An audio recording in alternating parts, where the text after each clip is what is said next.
Why do you think that's going on in the Middle East today? I don't Why know. do you think Al-Qaeda's and ISIS are popping up? You know, it's just there's a lot of different views and people don't want to talk. I think it's a lack of communication and struggle for power all the time. And lack of, you know, thinking of the human being, you know, and that's the problem.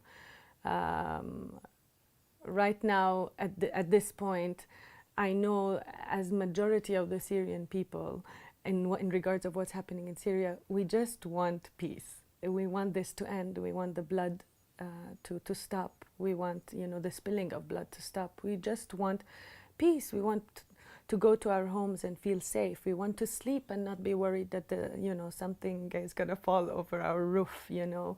I remember being in Israel and someone said to me, if I don't see the news every 15 minutes, I'm afraid because a bomb could land on us. Yeah, it's truly like this. My mother is currently there, actually, and she went back. Yes. I thought she was going to stay. You know, she stayed.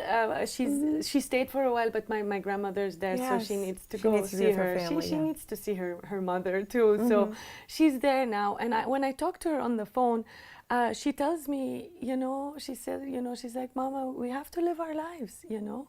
Life goes on. We cannot stay scared, and then nothing will happen to us that is not, you know, destined. So we're here. I'm like my mother, like my brothers, like everybody else. We're all here, and hopefully we, you know, pray for, you know, to be protected, and life goes on. And they go out and they go to coffee shops, and okay, not like usual, but you know, they come back earlier, for example, and things like that. But life needs to go on. You know. But they're right now going to coffee shops they're going out to dinner or whatever. Yes, but they stay in a certain area. They try not to go far. But yeah, people go to coffee shops. Weddings are happening. You know, restaurants. People need to live, Lisa. They can't just hide. Oh, absolutely. Yeah, it's like, you know, for example, in the civil war in Lebanon, at the end, you know, people just got bored. They needed to, you know, life had to go on. They didn't know how long the civil war was going to last. And the same thing here with Syria. No one knows how long this is going to last. They can't just stay imprisoned, you know, in their own homes.